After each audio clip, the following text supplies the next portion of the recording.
pada usia lansia atau dewasa tua ya. Nah, ini adalah beberapa penyebabnya. Jadi kalian bisa lihat penyebabnya terbagi menjadi penyebab yang lokal dan penyebab sistemik. Di sini kalian bisa lihat mana yang sering dan mana yang jarang. Untuk yang lokal, terutama sekali adalah karena trauma wajah dan trauma digiti. Trauma digiti itu artinya karena sering korek-korek hidung misalnya ya, jadi karena seperti ini gitu kan, jarinya masuk, ngupil kayak gitu. Nah, itu bisa menimbulkan perdarahan atau epistaksis karena pecahnya pembuluh darah di bagian kavum nasi anterior. Sedangkan untuk yang sistemik, bisa karena kelainan darah, ini di sini bisa disebutkan macam-macam kelainan darah, atau kalau pada orang dewasa tua biasanya karena adanya hipertensi. Nah, ini adalah gambar skematik ya, Dek.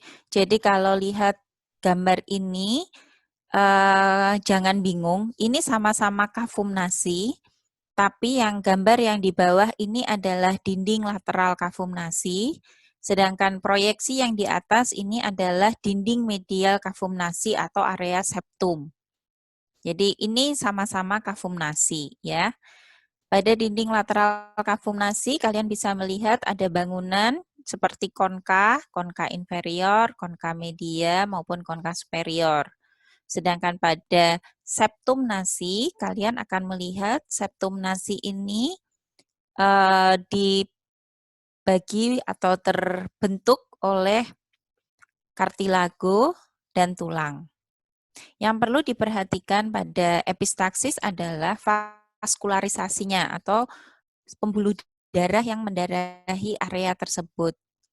Jadi kalau kita membagi berdasarkan diagnosis epistaksis anterior dan posterior, di sini sudah terlihat ya, epistaksis anterior sebetulnya semua epistaksis yang disebabkan oleh perdarahan pada bagian sepertiga anterior kavum nasi. Jadi kalau kalian lihat, sepertiga anterior kavum nasi pada dinding lateral itu kira-kira di area vestibulum, konka inferior, dan struktur di sekitar konka inferior. Sedangkan untuk septum, sepertiga anterior berarti masih di daerah yang pars cartilago ini ya. Jadi di cartilago septum nasi atau quadrangularis, ini yang penting. Jadi pada area sepertiga anterior dari septum nasi, ini ada anastomosis dari beberapa pembuluh darah yang kita sebut sebagai plexus Kieselbach. Nah, plexus Kieselbach ini dibentuk oleh 4 pembuluh darah. Kalian bisa baca sendiri ya, yaitu dari arteri spenopalatina, itu dari belakang sini ya, dari posterior, dia kalau ke septum, ini kalau dia ke dinding lateral. Kemudian arteri etmoid anterior dari atas, dari bagian inferiornya, dia mendapat perdarahan dari arteri palatina mayor dan arteri labialis superior. Jadi keempat arteri ini beranastomosis di sepertiga anterior septum nasi. Sehingga kalau kita korek-korek hidung, biasanya kan kita korek hidung jari nggak mungkin masuk sampai ke dalam ya, kurang lebih hanya sepertiga ini. Nah, ini akan menyebabkan trauma pada plexus Kieselbach dan menimbulkan perdarahan. Untuk epistaksis posterior, penyebabnya berbeda. Jadi di posterior ada plexus juga namanya plexus Woodruff. Nah, plexus Woodruff ini anastomosis dari arteri spenopalatina dan arteri palatina descendens dan sedikit dari arteri etmoid posterior. Nah, plexus Woodruff kira-kira letaknya di sepertiga posterior kavum nasi. Penyebab lain dari epistaksis posterior adalah perdarahan dari arteri spenopalatina, ini ya, karena dia besar, jadi kalau menimbulkan perdarahan, biasanya perdarahannya lebih masif. Kemudian dari arteri etmoid posterior. Nah, ini secara skematik. Tadi yang di sebelah anterior ini plexus Kieselbach, sedangkan yang di sebelah posterior ini plexus Woodruff. Ya, jadi epistaksis anterior penyebabnya salah satunya adalah trauma pada plexus Kieselbach, yang lain adalah trauma pada mukosa di area sepertiga anterior, bisa di vestibulum, bisa di konka. Untuk epistaksis posterior, penyebab paling sering adalah perdarahan pada arteri spenopalatina, arteri etmoid posterior, atau pada plexus Woodruff. Jelas ya? Sekarang kita lanjutkan. Nah, kalau kalian dapat pasien dengan epistaksis, tujuannya sebetulnya apa sih kita menangani pasien epistaksis? Yang pertama jelas kita untuk mengontrol perdarahan aktif. Jadi kalau ada perdarahan yang aktif harus dihentikan. Yang kedua, kita harus mencari lokasinya serta penyebabnya. Karena kalau kita tidak tahu lokasi dan kita tidak tahu penyebab, kita tidak bisa menghentikan perdarahan. Ini adalah alat-alat yang digunakan untuk menghentikan perdarahan. Di sini tercampur ya antara alat untuk lakukan epistaksis anterior, epistaksis posterior, dan untuk melakukan yang namanya kauterisasi. Saya mulai dari yang mudah dulu. Untuk epistaksis anterior, kita memerlukan lampu kepala, kemudian spekulum hidung, dan bayonet. Sudah cukup hanya itu. Kemudian kalau epistaksis posterior, kita membutuhkan lebih banyak, mulai dari spekulum hidung, pinset bayonet, kemudian kita juga membutuhkan Foley kateter. Perak nitrat ini digunakan untuk melakukan kauterisasi lokal pada area-area terutama pada kasus epistaksis yang anterior. Nanti kita lihat di belakang. Nah, langkah awalnya apa? Jadi kalau menemukan pasien epistaksis, yang pertama adalah pasien disuruh memencet hidungnya. Jadi yang dipencet sesuai gambar ini ya, Dek. Jadi dipencet kira-kira kita akan menghentikan perdarahan. Asumsi kita kalau dia epistaksis anterior, kita lakukan penekanan di area ini kita akan menekan area plexus Kieselbach. Nah, jadi kalau memang hanya epistaksis anterior, biasanya dilakukan tindakan ini, itu pasien perdarahannya akan berhenti. Ditekan kurang lebih 15 menit, sambil posisi pasien tidak boleh tengadah. Jadi pasien harus sikapnya nunduk. Kalau dia duduk, didudukkan yang ada sandarannya sehingga pasien lebih rileks. Harapannya adalah tekanan darah dan nadi tidak meningkat. Karena peningkatan tekanan darah dan nadi akan meningkatkan perdarahan. Kalau kita lakukan tindakan ini tidak berhasil, nanti kita akan melakukan step selanjutnya. Jadi, kalian minta pasien seperti ini, kemudian kalian bisa anamnesis singkat sambil menyiapkan alat-alat untuk memasang tampon.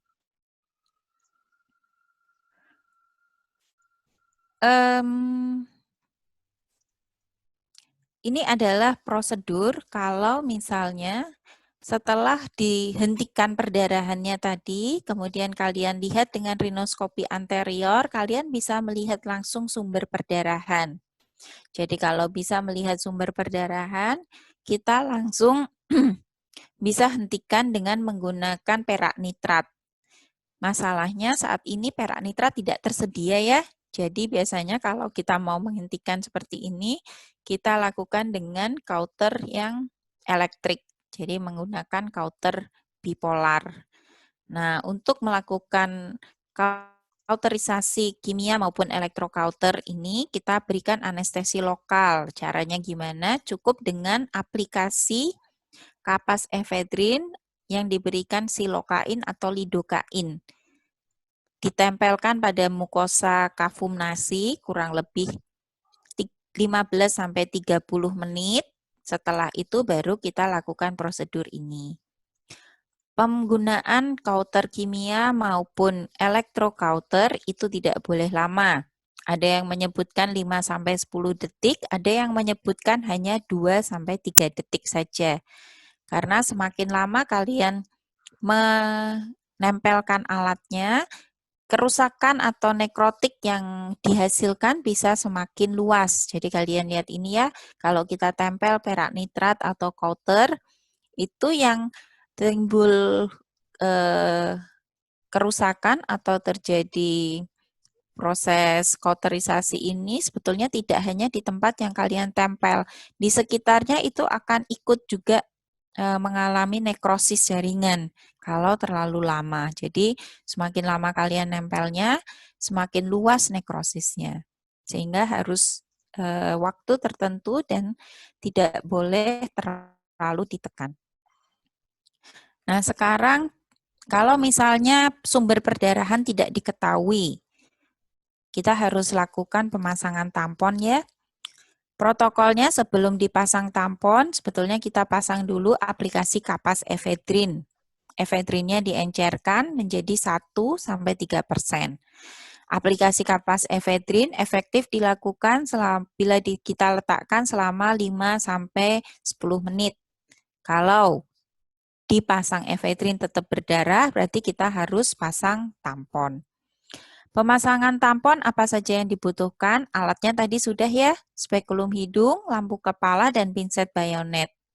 Kemudian tampon sendiri kita bisa gunakan roll tampon seperti ini, kasar roll tampon ya. Kalau kalian nanti masuk di stase THT, kalian akan melihat ada kasa yang digulung seperti obat nyamuk. Nah, itu roll tampon namanya. Kalau yang ada di pasaran, yang merek yang paten, kita bisa menggunakan Merocel. Jadi ini seperti spons. Kalau kalian insersikan ke kafum nasi, dia akan menyerap darah di sekitar sehingga dia akan membesar. Persis seperti spons ya. Awalnya kecil, kalau kena air atau kena darah dia akan membesar. Sehingga dia mempunyai dua fungsi. Kalau Merocel ini, dia menahan perdarahan, jadi mengabsorpsi darah yang ada. Yang kedua, dia akan menekan sumber perdarahan di sepanjang mukosa yang terlapisi oleh Merocel ini. Tampon lain yang sudah paten, Epistat namanya ya, hampir seperti kateter dengan balonnya, tapi ini sudah dirancang khusus untuk dimasukkan ke kafum nasi. Jadi ini posisi sebelum diberi air, ini posisi setelah diberi air. Prinsipnya sama, diinsersikan di kafum nasi. Nah, yang nanti akan kalian pelajari dan harus kalian kuasai adalah pemasangan roll tampon. Pemasangan roll tampon ini prosedurnya mudah. Jadi, yang pertama tetap harus cuci tangan, memakai APD. Kalau kalian melakukan pemasangan roll tampon harus memakai masker dan handscoon. Handscoon sebaiknya steril ya, Dek, karena kalau tidak steril cenderung akan menimbulkan infeksi pada kafum nasi. Jadi cara pasangnya gimana? Jadi kalian sudah pakai lampu kepala, kemudian kalian mengambil roll tampon, diambil menggunakan pinset bayonet. Posisi memegang pinset bayonet harus seperti memegang pensil. Maaf, saya nggak bawa contohnya. Jadi seperti ini ya. Jadi betul-betul tidak boleh digenggam seperti ini. Jadi nanti kalian semua coba mempraktekkan kalau punya ballpoint. Jadi memegang ballpoint seperti ini. Kenapa harus begini? Karena kalau kalian memegangnya seperti menggenggam, gerakan ini akan terhalangi. Jadi persendiannya terhalangi sehingga gerakanmu tidak leluasa. Sedangkan kalau kalian memegangnya seperti memegang pensil, pergerakan pada pergelangan tangan akan lebih leluasa. Nah, sekarang gimana cara kita memasang tampon dengan baik? Jadi setelah kalian memegang roll tamponnya, jadi ujung dari roll tampon harus di ujung dari pinset bayonet. Lakukan rinoskopi anterior seperti biasa. Hanya saja pada pemasangan roll tampon, pinset bayonet dipegang oleh tangan kanan atau tangan yang dominan, spekulum hidung dipegang oleh tangan kiri atau tangan yang tidak dominan. Memegang spekulum hidung seperti biasa kita melakukan rinoskopi anterior. Jadi nanti lakukan seperti kita melakukan rinoskopi anterior ya, memasukkan spekulum hidung ke kafum nasi, kemudian tampon ini kalian pasang secara layering. Layering itu gimana? Layering itu harus ditumpuk, Dek. Jadi nanti bentuk tamponnya akan ditumpuk seperti ini. Jadi bikin lapisan pertama, kemudian kalian ambil kurang lebih 2 kali lipat dari panjang yang diinsersikan pertama kali, kemudian dimasukkan lagi di atas yang pertama. Ingat, pemasangan tampon, ujung pinset bayonet harus sampai ke koana. Tidak boleh hanya di anterior atau terlalu ke belakang sampai nasofaring.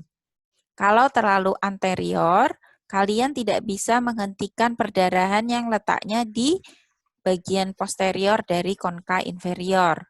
Sedangkan kalau kalian terlalu ke posterior sampai ke nasofaring, tampon ini akan jatuh ke orofaring dan sehingga biasanya keluar dari mulut terus ditarik oleh pasien. Nah, jadi sia-sia juga.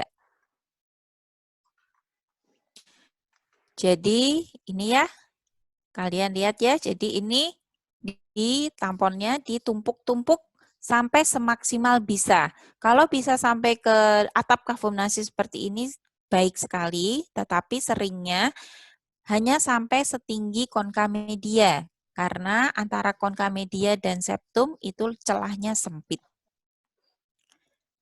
Sampai sini jelas ya? Ada pertanyaan dulu? Boleh kalau ada yang ingin bertanya sampai di sini dulu.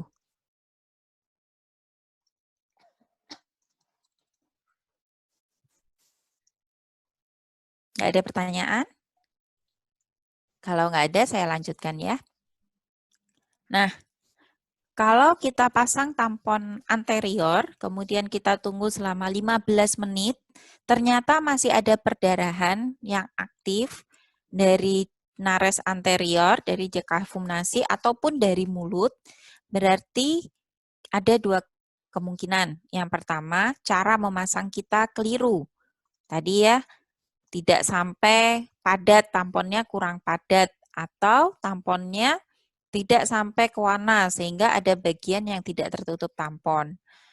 Atau memang sumber perdarahannya bukan di kafum nasi, tapi di nasofaring. Kemungkinan yang lain adalah sumber perdarahan di kafum nasi, tetapi dari arteri besar seperti arteri spenopalatina. Lokasinya biasanya di sini, Dek, di posterior ya, tepat di atas koana. Sehingga pada saat dia berdarah, tidak cukup kuat dengan tampon anterior saja. Nah, jadi kita harus melakukan pemasangan tampon posterior. Apa saja yang harus kita siapkan untuk pemasangan tampon posterior? Yang pertama, kateter Foley ya. Kemudian yang kedua, tampon beloknya atau tampon posteriornya. Tampon belok itu kasa yang digulung, kemudian diberi tali. Talinya ada 3. Jadi 1 tali itu di anterior, 2 tali ada di posterior. Nanti kita lihat apa gunanya. Prosedur pemasangannya sama seperti tadi ya, sudah memakai APD lengkap, kemudian memakai lampu kepala. Kita lakukan pemasangan kateter. Jadi kateter dimasukkan melalui nares anterior, terus sampai kelihatan di bawah uvula. Kalau sudah terlihat di bawah uvula dengan pemeriksaan orofaring ya, pakai tang spatel biasa, kateter kita tarik ke anterior. Nah, setelah kita tarik ke anterior, kateter ini kita talikan pada tali yang ada di roll tampon. Kemudian tampon posterior ini kita dorong masuk ke dalam mulut dan kita posisikan di nasofaring. Jadi tangan kanan kita memasukkan tampon ke dalam mulut. Jadi tangan harus pakai handscoon ya. Bisa menggunakan jari tengah atau jari telunjuk, tergantung panjangnya jari masing-masing. Sedangkan tangan kiri harus menarik kateter ke anterior. Jadi tangan kiri narik kateter, tangan kanan masuk ke dalam mulut untuk menekan tampon dan memposisikan di nasofaring. Yang dipasang kafum nasi kanan atau kiri, tergantung dari perdarahan yang kalian lihat. Kalau perdarahannya lebih banyak dari kafum nasi kanan, kateter Foley ini sebaiknya dimasukkan di sisi kanan kafum nasi, sehingga tampon ini akan lebih menutup sisi kanan dari hidung. Tetapi kalau misalnya perdarahannya benar-benar banyak, kita bisa masukkan di salah satu yang kafum nasinya lebih longgar. Setelah tampon kita posisikan di posterior, tampon ini harus kita jaga agar tidak jatuh, Dek. Jadi, tali yang tadi 2 itu ditalikan pada roll tampon di depan atau kasa di depan hidung. Fungsinya apa? Dia akan memfiksasi, jadi ini ditarik ke anterior sehingga dia tidak jatuh ke orofaring. Tali yang satu itu akan ditarik keluar, kemudian difiksasikan di pipi. Gunanya untuk apa? Tali ini akan menjadi guide kita pada saat kita melepas tampon. Nanti kita bisa lihat di video. Nah, sekarang alternatifnya apa kalau kita nggak punya belok tampon? Kita bisa gunakan balon dari kateter Foley itu sendiri. Jadi kita masukkan kateter Foley, kemudian kita isi dengan air, kemudian ditarik lagi ke anterior sehingga balon ini akan berhenti di nasofaring, kurang lebih 5-10 cc.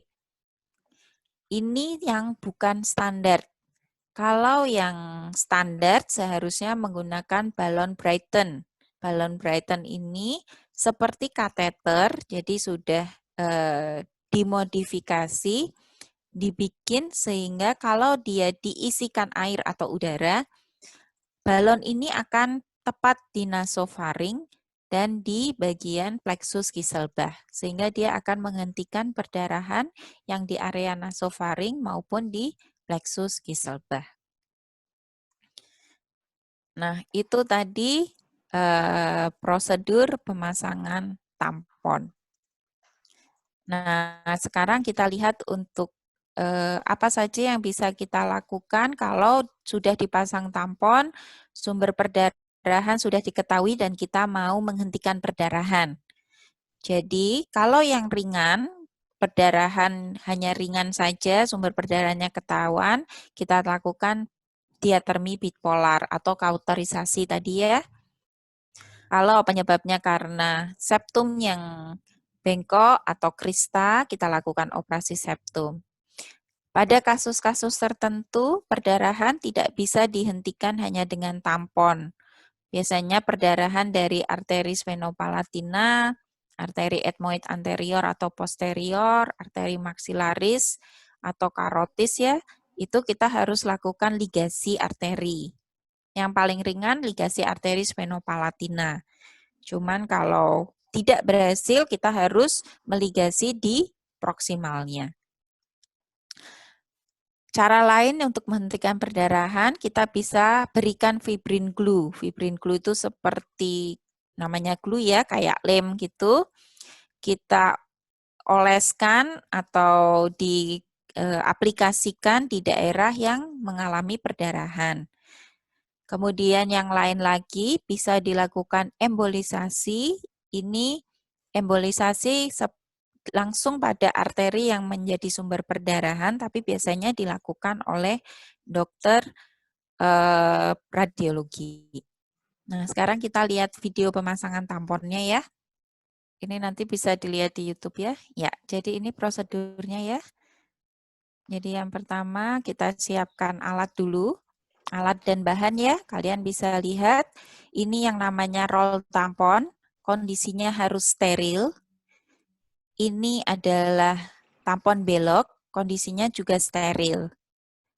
Kateter Foley steril dan semua alat ini steril ya, Dek. Kita lihat ini spekulum hidung, ini pinset bayonet, seharusnya ada tang spatel kalau kita mau memasang tampon belok, tapi kalau anterior cukup spekulum hidung, pinset bayonet, dan roll tampon. Di sini kalian bisa melihat adanya silokain spray untuk anestesi lokal atau silokain gel. Sebelum kita pasang tampon anterior, biasanya kita lakukan pemasangan aplikasi kapas efedrin. Ini kalian bisa lihat, kita bisa gunakan kapas yang dipotong, jadi biasanya kapas kotak, kapas kecantikan itu ya, dipotong menjadi 3 atau 4, kira-kira lebarnya setengah senti. Kemudian kita celupkan atau direndam pada larutan efedrin 1-3%. Kemudian harus diperas, Dek. Jadi kondisinya setengah kering. Karena kalau terlalu basah, nanti larutan efedrinnya akan menetes ke tenggorok dan menimbulkan rasa tidak nyaman pada pasien. Ini boleh menggunakan kasa, boleh menggunakan kapas. Yang disarankan adalah kapas karena permukaannya lebih halus sehingga menimbulkan trauma pada mukosa kavernasi. Harus menggunakan lampu kepala dan APD yang lengkap ya. Saya, nah ini perhatikan pada saat memegang spekulum hidung. Jadi, untuk mempermudah kalian memegang spekulum hidung, letakkan spekulum hidung di telapak tangan dengan daun spekulum menghadap ke bawah, seperti yang dilakukan Dr. Bima ya. Kemudian ibu jari diletakkan pada tuas. Di situ kalian lihat ada seperti sekrup gitu ya, sebagai tuasnya. Kemudian 3 jari ini nanti akan berfungsi untuk membuka. Kemudian bagian dari spekulum yang lain, kaki yang lain diletakkan di telapak tangan. Telunjuk nanti diletakkan di sepanjang hidung. Jadi boleh diletakkan di tip nasi, boleh diletakkan di dorsum atau sampai di daerah dahi. Yang penting nggak menusuk mata ya. Kadang-kadang kalau yang jarinya lentik dan panjang biasanya nggak bisa deh kalau cuma ditaruh di sini. Jadi harus lebih ke superiornya. Nah, ini ya.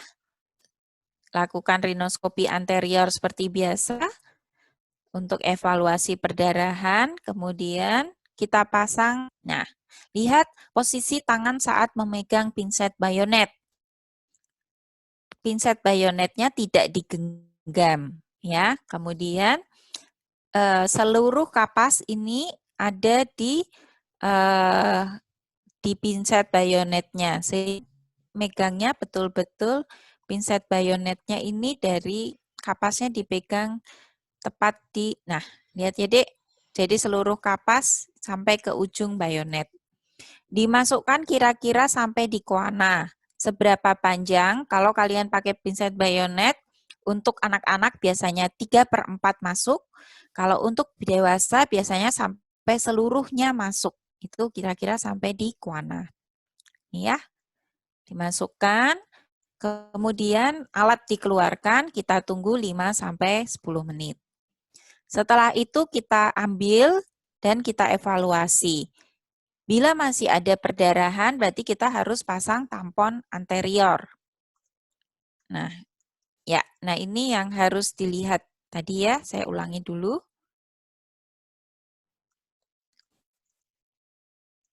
Pinset, nah tampon betul-betul dipegang di ujungnya ya.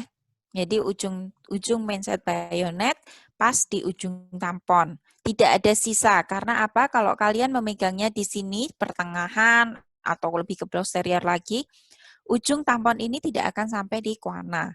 Jadi betul-betul harus sampai di koana. Dimasukkan secara layering. Ini kita pakai manekin, jadi kalian bisa lihat yang namanya layering. Layer pertama dimasukkan sampai ke koana. Kemudian kita mengambil kurang lebih 2 kali panjang tampon yang pertama kali dimasukkan. Kemudian kita tumpuk di atas layer yang pertama. Ini ya caranya. Masuk yang layer pertama. Kemudian masuk layer kedua. Nggak boleh dijejalkan, tetapi ditumpuk di atasnya. Sampai berapa banyak? Sampai penuh. Jadi sampai kafumnasinya penuh, kemudian kita potong dan di depan diberi kasa. Fungsi kasa ini sebetulnya untuk ada dua hal. Yang pertama, mencegah tamponnya keluar sendiri atau ditarik oleh pasien. Yang kedua, kita bisa evaluasi apakah masih ada perdarahan aktif atau tidak dengan melihat rembesan pada kasa. Biasanya tampon kita pertahankan sampai 2 kali 24 jam dengan melihat apakah kasa ini masih basah kuyup atau sudah kering. Jadi semakin efektif kalian memasang tampon, kasanya semakin kering karena tidak banyak yang rembes. Nah, sekarang kalau tampon posterior, kita berikan silokain spray dulu. Jadi tadi lihat ya, yang diberi silokain spray itu di kafumnasi dan orofaring. Karena kita nanti akan memasukkan tampon dari orofaring kita tarik ke kafumnasi. Kemudian pakai silokain gel, kateter Foley kita beri gel agar dia lebih licin sehingga mudah masuk ya, tidak ada hambatan dan tidak melukai mukosa kafumnasi. Kita masukkan terus sampai nanti bisa terlihat di orofaring di bawah uvula. Nah, kalau sudah kita tarik ke anterior, kita talikan pada belok tamponnya. Itu ya, tali yang 2 untuk menali di belok tampon. Kemudian tangan kiri kita menarik tali, tangan kanan kita masukkan tampon ke posterior atau ke nasofaring. Ditarik sampai kencang ya, Dek. Dipastikan tampon itu terpasang erat di nasofaring. Kalian bisa lihat di sini ada dua tali yang di atas dan ada satu tali yang di bawah. Tali yang di atas kita fiksasikan dulu ke pipi, karena setelah kita pasang belok tampon, kita akan memasang tampon anterior untuk memperkuat. Baru nanti tali ini dipakai untuk mengikat kasa. Tali yang di bawah nanti kita akan tempelkan ke pipi pasien. Nih ya, setelah pasang tampon posterior, kita pasang tampon anterior.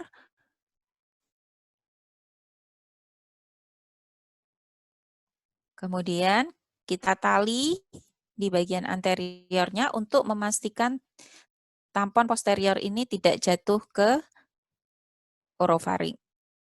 Nah, tadi ya, mana ya? Bentar.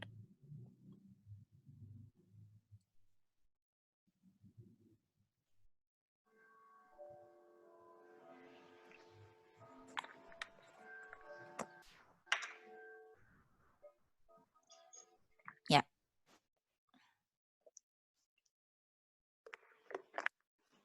Ya, itu tadi prosedur pemasangan tampon anterior dan tampon posterior.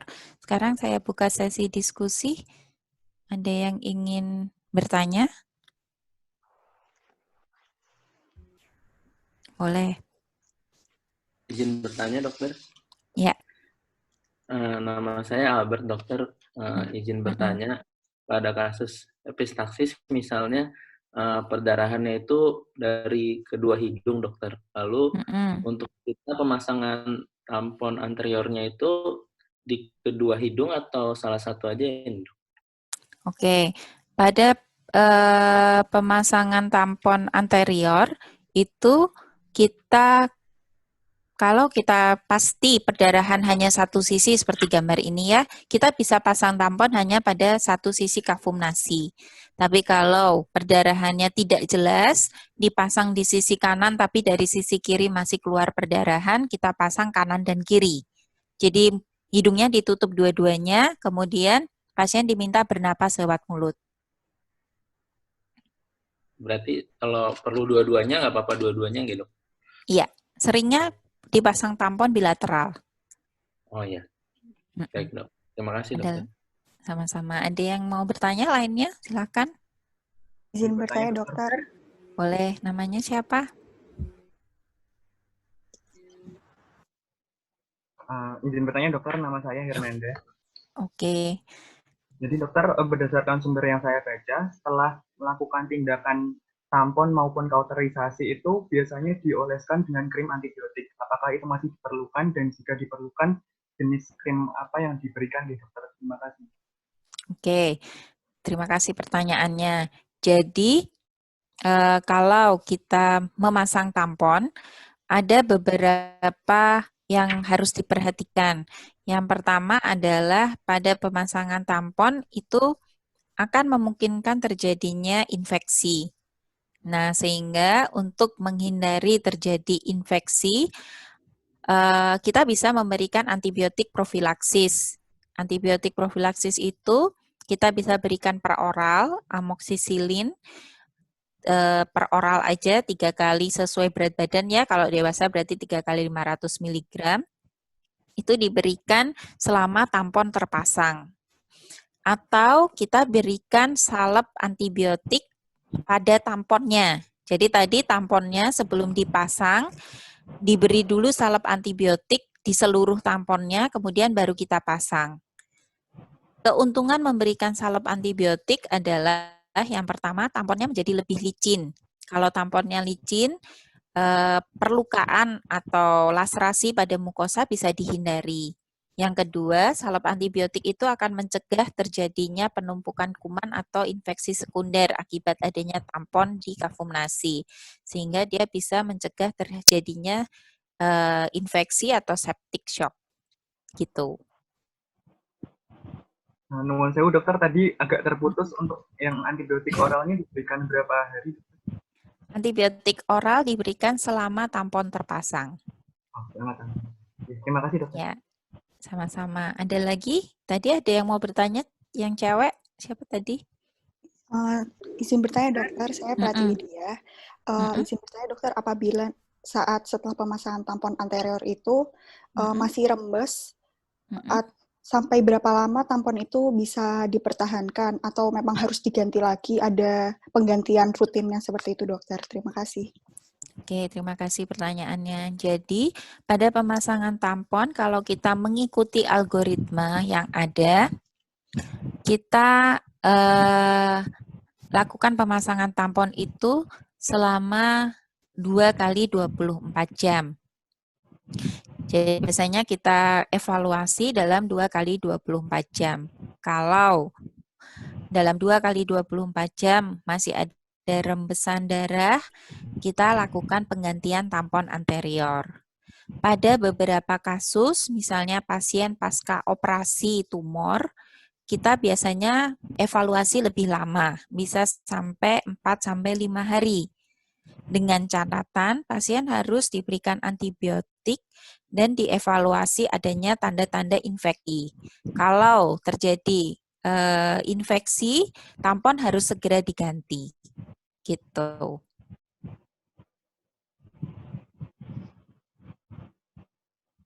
Sudah cukup jelas, Pratiwi? Terima kasih dokter. Mau izin bertanya lagi, berarti kalau ada indikasi tertentu yang sampai dari awalnya penggunaan tampon anterior itu jadi diganti tampon posterior, atau ganti jadi penghentian perdarahan yang lain seperti tindakan-tindakan pembedahan itu dokter? Oke, jadi kalau untuk algoritmanya, kita lihat algoritma ini ya. Jadi kalau kalian lihat mendapat pasien epistaksis, kita lakukan di sini kita lihat ya, pada pasien epistaksis kita lakukan anamnesis sambil tadi ya pasien disuruh mencet hidungnya dulu sambil coba anamnesis secara singkat. Jadi anamnesisnya nggak usah lengkap dulu ya. Kemudian kita lihat pemeriksaan klinisnya untuk melihat apakah ada resiko-resiko seperti ini. Pasiennya ada tanda syok, pasien tua, ada perdarahan yang profuse. Kalau memang ada, langsung dilakukan resusitasi cairan. Sambil kita menyiapkan tampon. Kalau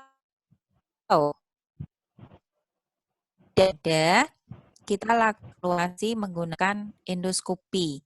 Jadi, yang pertama kita lihat kita tidak nasoendoskopi. Kalau tidak ada nasoendoskopi, kita bisa lakukan rinoskopi anterior. Pada rinoskopi anterior, kita pastikan perdarahannya dari anterior atau dari posterior. Kalau dari anterior, sumber perdarahan biasanya kelihatan. Tapi kalau dari posterior, biasanya sumber perdarahan tidak terlihat sehingga kita harus memasang tampon segera. Kalau kita melihat sumber perdarahan dengan jelas, kita bisa lakukan kauterisasi. Tetapi kalau kauterisasi ini tidak berhasil, nanti kita akan lakukan pasang tampon.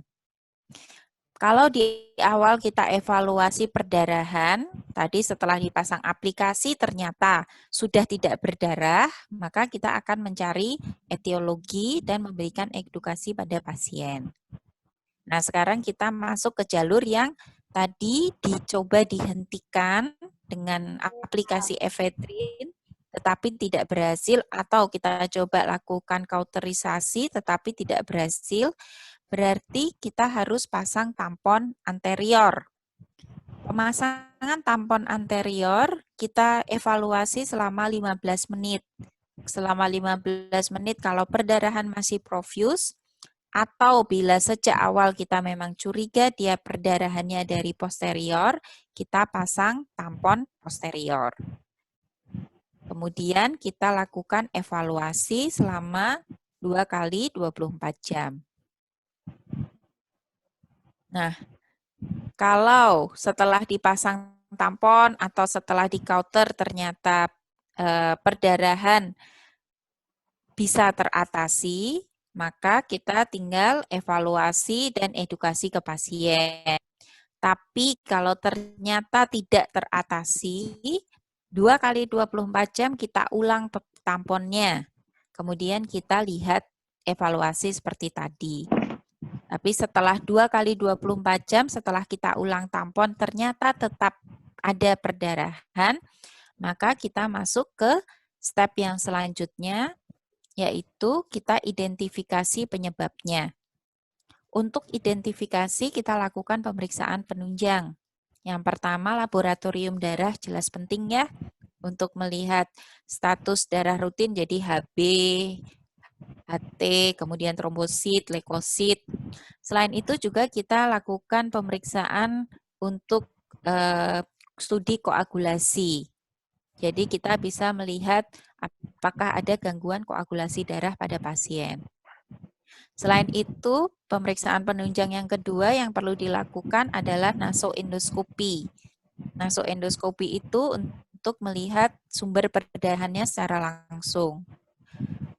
Apabila pada nasoendoskopi kita menemukan kelainan, kita bisa lanjutkan dengan pemeriksaan CT scan sinus paranasal untuk melihat struktur tulang, adanya sinusitis atau tidak, adanya massa atau tidak. Apabila pada nasoendoskopi kita hanya melihat perdarahan saja, tidak ada kelainan yang lain, sebaiknya kita lakukan CT angiografi. CT angiografi itu seperti CT scan, tetapi yang difoto adalah arteri-arterinya, sehingga kita bisa melihat sumber perdarahan.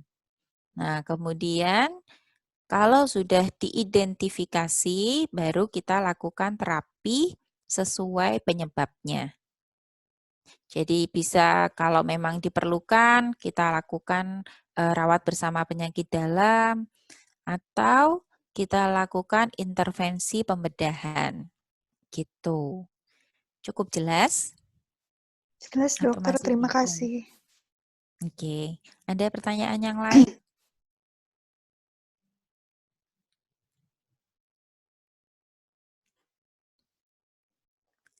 Ada pertanyaan lain lagi?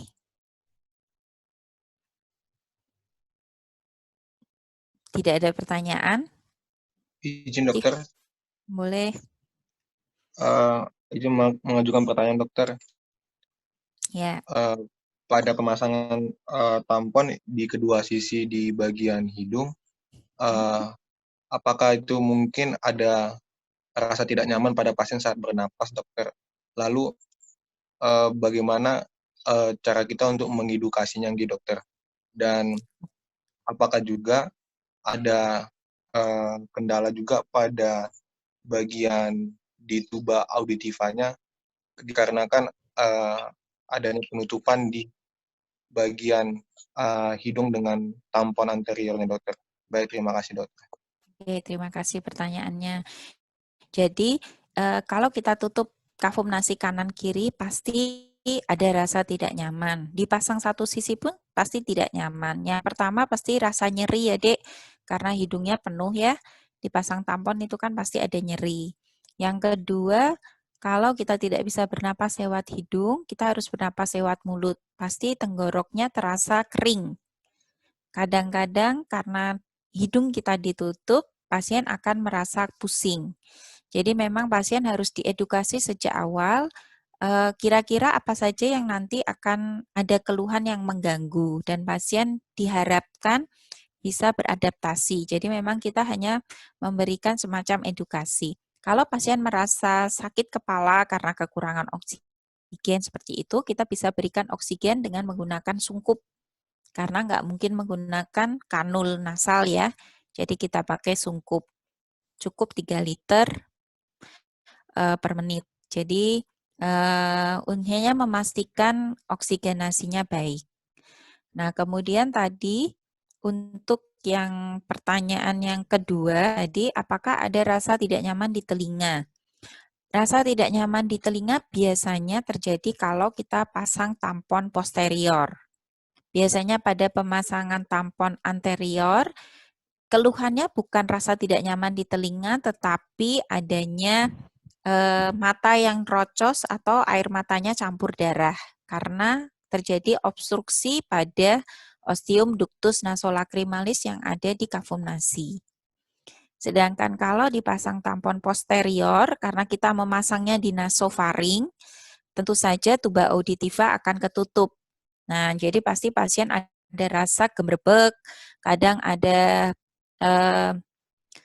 rasa seperti tidak nyaman, berdenging, persis seperti tanda-tanda oklusi tuba. Gitu. Terapinya ya, kalau sudah dilepas tampon, biasanya keluhan akan menghilang. Jadi kita tidak berikan terapi tertentu. Kecuali kita lihat ada penumpukan darah di dalam kafum timpani yang tidak bisa teresorpsi sendiri selama 2 minggu. Baru kita lakukan tindakan seperti miringotomi. Gitu. Cukup jelas? Atau masih kurang jelas? Cukup jelas dokter. Makasih dokter. Ya. Ada pertanyaan yang lain lagi? Dokter, izin bertanya dokter, nama saya Richard dokter. Dokter, fotomu kan nggak kelihatan. Oh, ya nggak ada fotonya dokter. Video aja. Boleh. Oh, ya. Ya, boleh sambil dinyalakan. Oh ya, dokter, izin bertanya, kalau misalnya kita dalam sehari-hari itu biasanya ada beberapa pasien yang masih menanyakan, misalnya kayak penggunaan daun sirih itu bisa nggak sih menghentikan epistaxis itu bagaimana ya dokter ya, mengedukasi pasiennya gitu. Terima kasih dokter. Terima kasih pertanyaannya. Jadi untuk pemakaian daun sirih ataupun yang lainnya, sebetulnya prinsipnya dia akan menekan sumber perdarahan, gitu ya. Kemudian daun sirih kan diharapkan mempunyai efek antiseptik. Cuman yang jadi permasalahan adalah permukaan daun sirih itu kasar. Jadi harus hati-hati ya, kalau saya biasanya tidak menyarankan. Karena permukaan yang kasar itu, kalau kalian masukkan ke dalam nasi, akan terjadi laserasi pada sepanjang mukosa.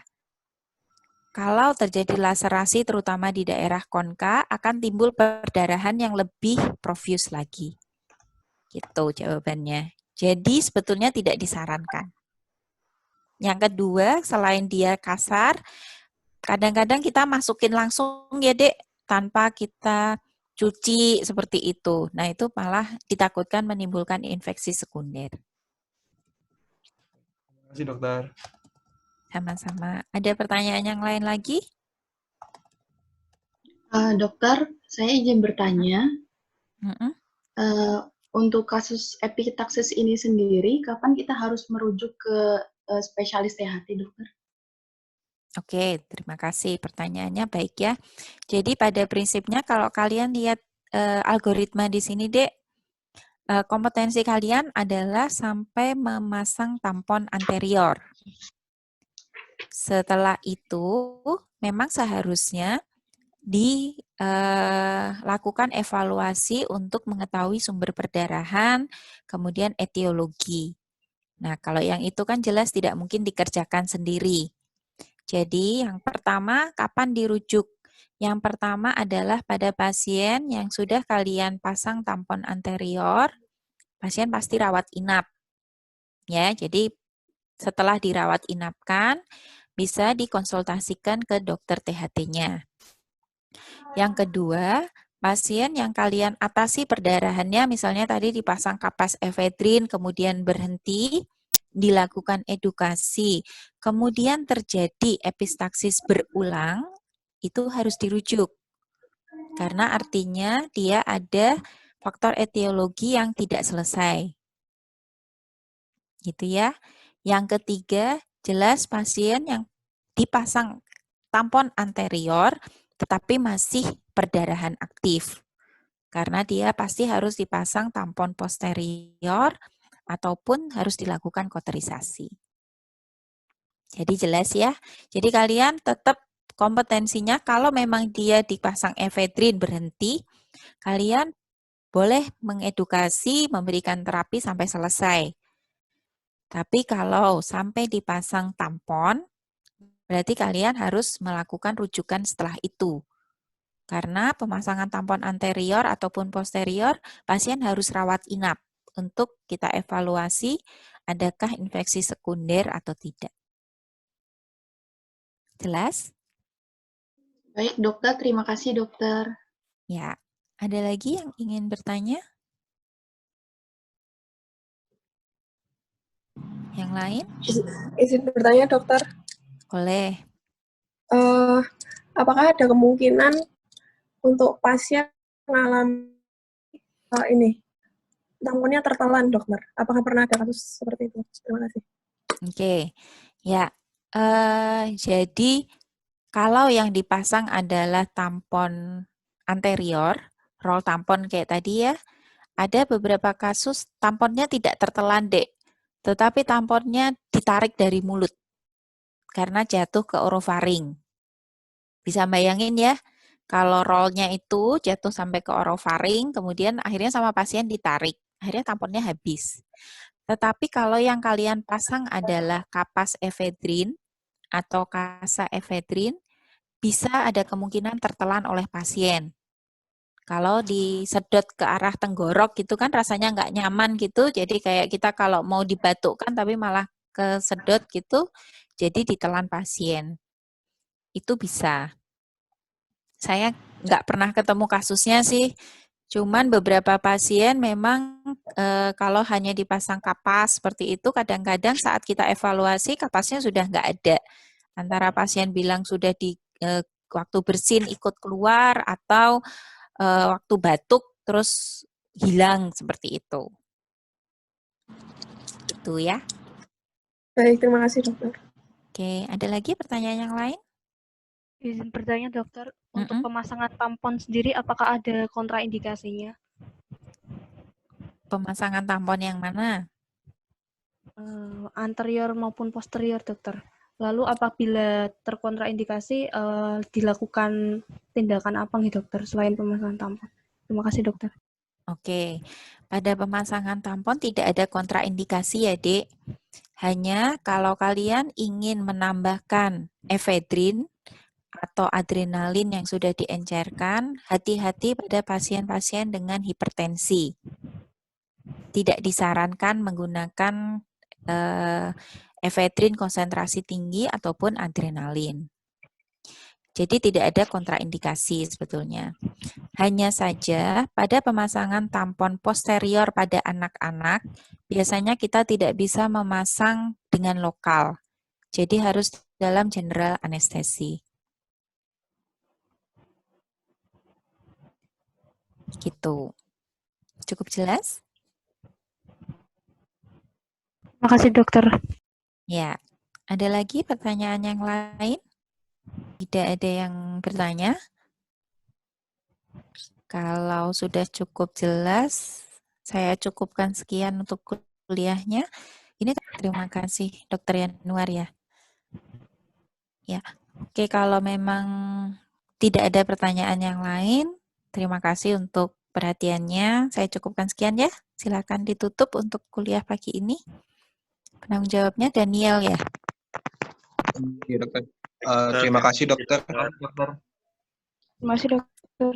Terima kasih, dokter. Terima kasih, dokter. Assalamualaikum warahmatullahi Terima kasih, wabarakatuh. dokter. Waalaikumsalam. Warahmatullahi wabarakatuh. Terima kasih, dokter. Terima kasih, dokter.